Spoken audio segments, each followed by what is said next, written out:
बिस्मिल्लाहिर्रहमानिर्रहीम अस्सलाम वालेकुम डियर स्टूडेंट्स, होप सो कि आप सब खैरियत से होंगे। डियर स्टूडेंट्स, मैं हूं आपका फ़िज़िक्स इंस्ट्रक्टर अदनान अली। आज हम पढ़ेंगे second year physics chapter number 16 का topic RLC parallel resonance circuit. ठीक है, R stand for register, L stand for inductor, C stand for capacitor. हमने एक इंडक्टर और कैपेसिटर को पैरेलल वे के साथ सर्किट में कनेक्ट करना है।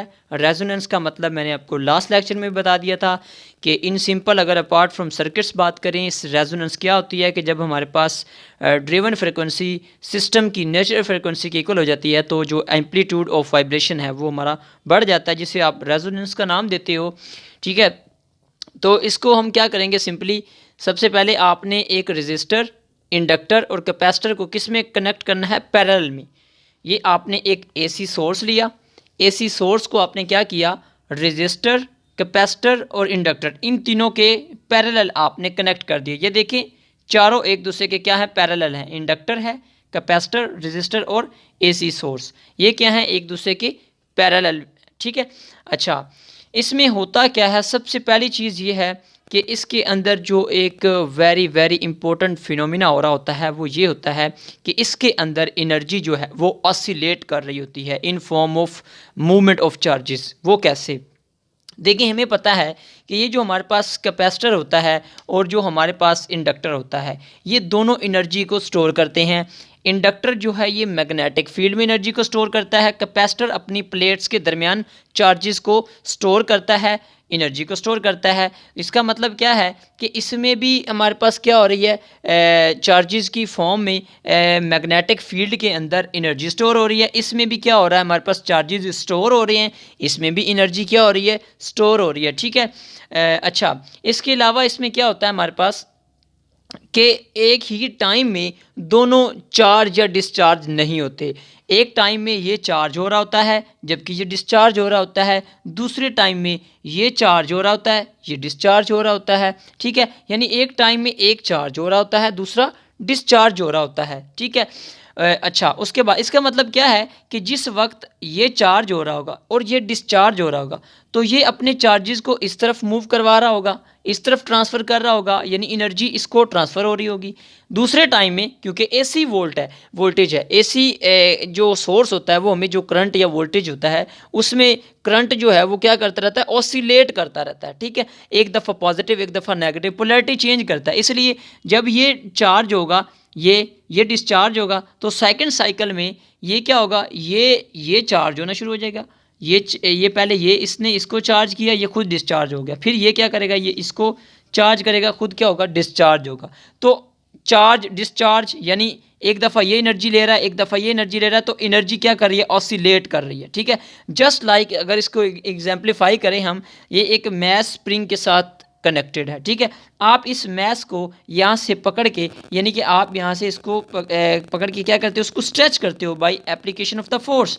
आप इसको फोर्स लगा के स्ट्रेच करते हो, जैसे ही रिलीज़ करते हो ये मूव बैक करता है टुवर्ड्स मीन पोजीशन, फिर यहाँ पे ये मीन से एक्सट्रीम पे चला जाता है एंड इस तरह टू एंड फ्रो मूव करता रहता है, यानी ऑसिलेट करता रहता है, ऑसिलेशंस होती रहती है। इसी तरह इसके अंदर भी क्या होती हैं, चार्जेस की ऑसिलेशन हो रही है। मतलब क्या है, चार्जेस स्टोर हुए, एनर्जी हुई, एनर्जी स्टोर हुई, एनर्जी क्या हो रही है, एक दफ़ा डिस्चार्ज एक दफ़ा चार्ज, मतलब ट्रांसफ़र हो रही है, मतलब ऑसिलेट कर रही है एनर्जी। तो इसमें भी क्या हो रही है, ऑसिलेशंस हो रही हैं, जिसकी वजह से हमारे पास इलेक्ट्रोमैग्नेटिक वेव्स जनरेट होती हैं। तो इन सर्किट्स को हम यूज़ करते हैं in order to produce the electromagnetic waves.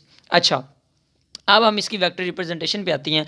तो डियर स्टूडेंट्स, इसमें याद रख ले जो पैरेलल हमारे पास सर्किट होता है इसमें वोल्टेज क्या रहता है, हमें पता है वोल्टेज क्या रहता है, हमारे पास सेम रहता है। वोल्टेज क्या रहता है, अगर वोल्टेज सेम रहता है तो इसका मतलब है जो वोल्टेज आर के क्रॉस होगा वही सी के क्रॉस होगा, वही इंडक्टर के अक्रॉस होगा। ठीक है, अच्छा जबकि जो आई है, करंट है, वो क्या करता है, वो वेरी करता है। आई जो आर के क्रॉस करंट है वो आई आर होगा, उसकी वैल्यू कुछ और होगी। सी के क्रॉस जो करंट होगा उसकी वैल्यू आई सी होगी, कुछ और होगा। इसी तरह इंडक्टर के अक्रॉस जो करंट की वैल्यू है वो कुछ और होगी, डिफरेंट होती है। ठीक है, वोल्टेज सेम है इसलिए वोल्टेज को हमने एज अ रेफरेंस लाइन ले लिया। कैपेसिटर के अक्रॉस हमें पता है करंट लीड करता है, तो हमने इसको वर्टिकल अपवर्ड रिप्रेजेंट कर दिया। इंडक्टर के अक्रॉस करंट लैग करता है तो उसको हमने क्या कर दिया, वर्टिकल डाउनवर्ड रिप्रेजेंट कर दिया। ठीक है, अब हमारे पास दो केसेस होते हैं, एक लो फ्रिक्वेंसी पे हम देखते हैं, एक हायर फ्रिक्वेंसी पे देखते हैं। लो फ्रिक्वेंसी पे जैसे हमने प्रीवियस लेक्चर में देखा, एक्स एल यानी कि इंडक्टिव रिएक्टेंस किसकी इक्वल होती है, 2πfl। लो फ्रिक्वेंसी है तो फ्रिक्वेंसी लो का क्या मतलब है, इंडक्टिव रिएक्टेंस लो।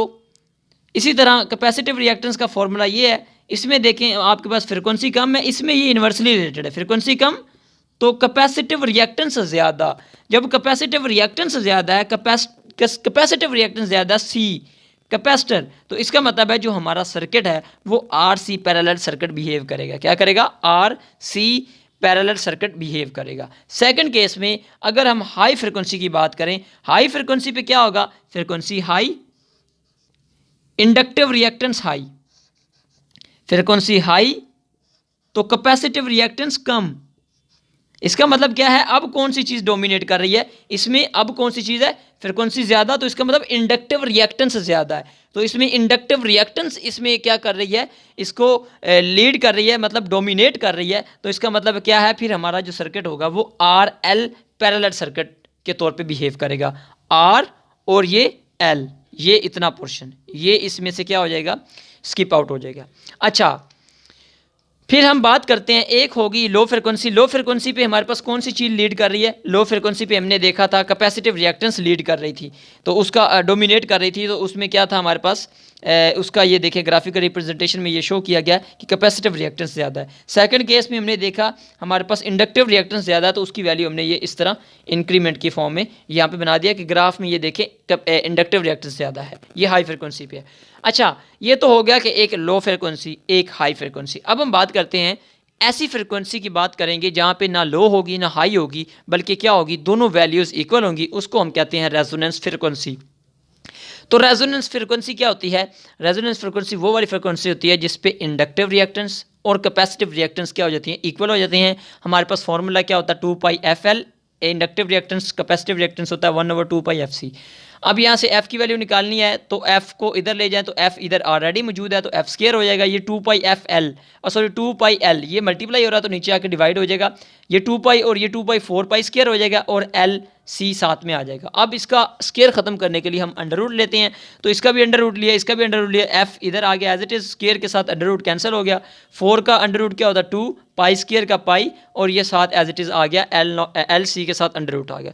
तो ये रेजोनेंस फ्रिक्वेंसी का फॉर्मूला है जिसके ऊपर इस फ्रिक्वेंसी पे इंडक्टिव रिएक्टेंस और कैपेसिटिव रिएक्टेंस क्या हो जाते हैं, इक्वल हो जाते हैं। अगर इसकी हम डायग्राम बनाए वेक्टर रिप्रेजेंटेशन, तो इसमें देखें चूंकि एक्स सी और एक्स एल इक्वल हैं, एक्स सी और एक्स एल इक्वल हैं, तो ये inductive reactance capacitive reactance opposite in direction, ये कैंसिल कर देंगे, तो हमारा सर्किट जो है सिर्फ क्या रह जाएगा, रेजिस्टिव सर्किट रह जाएगा। ठीक है, इसके बाद इसकी कुछ प्रॉपर्टीज़ देख लेते हैं, और इसके बाद इसका एक और चीज़ कि करंट को भी देख लेते हैं इसमें, कि हमारे पास करंट किस तरह इसमें वेरी करता है, उसको भी देख लेते हैं।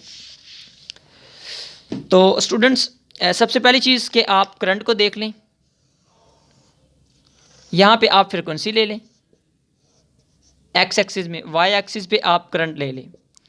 तो डियर स्टूडेंट्स, जो हमारे पास रेजोनेंस फ्रिक्वेंसी, ये अभी हमने ग्राफ में देखा था कि आपके पास क्या हुआ, ये इस तरह कुछ ग्राफ बन जाएगा, ये आपके पास क्या है, करंट की मिनिमम वैल्यू है, करंट की क्या है, मिनिमम वैल्यू है आपके पास, और ये क्या है आपका रेजोनेंस फ्रिक्वेंसी है। अब यहाँ पे देखें हमारे पास जो करंट की वैल्यू है एट रेजोनेंस फ्रिक्वेंसी वो कम आई है।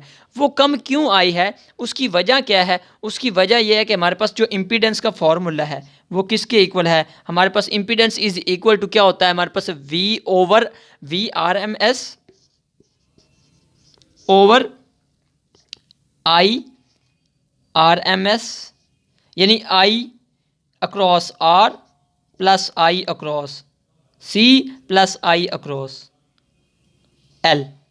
अब देखें, चूंकि हम रेजोनेंस फ्रिक्वेंसी की बात कर रहे हैं, रेजोनेंस फ्रिक्वेंसी पे हमें पता है जो हमारे पास कैपेसिटिव रिएक्टेंस है और इंडक्टिव रिएक्टेंस है वो इक्वल हो जाती हैं बट ऑपोजिट इन डायरेक्शन हो जाती हैं। तो इसको हम फिर किस तरह लिख देते हैं, हम इसको लिखते हैं यूं I into IC minus IL, ये दोनों एक दूसरे को कैंसिल आउट कर देते हैं, हमारे पास सिर्फ इम्पीडेंस की वैल्यू रह जाती है VRMS ओवर आर। अब देखिए सिर्फ जो करंट है वो अक्रॉस आर रह गया है, कैपेसिटिव रिएक्टेंस और इंडक्टिव रिएक्टेंस के अक्रॉस करंट हमारा खत्म हो गया। इसका मतलब है करंट की वैल्यू कम हो गई है, करंट की वैल्यू कम हुई है, इंपीडेंस इंक्रीज हो गई है, करंट की वैल्यू क्या हुई है, कम हुई है। इसका मतलब इंपीडेंस बेसिकली रेजिस्टेंस, रेजिस्टेंस बढ़ गई है, करंट कम हो गया। तो इसका मतलब है कि एट रेजोनेंस फ्रीक्वेंसी करंट हमारा क्या हो जाता है, ये कम हो जाता है, इंपीडेंस बढ़ जाती है। ठीक है, ये हमारी प्रॉपर्टीज़ के अंदर एक पॉइंट भी आएगा।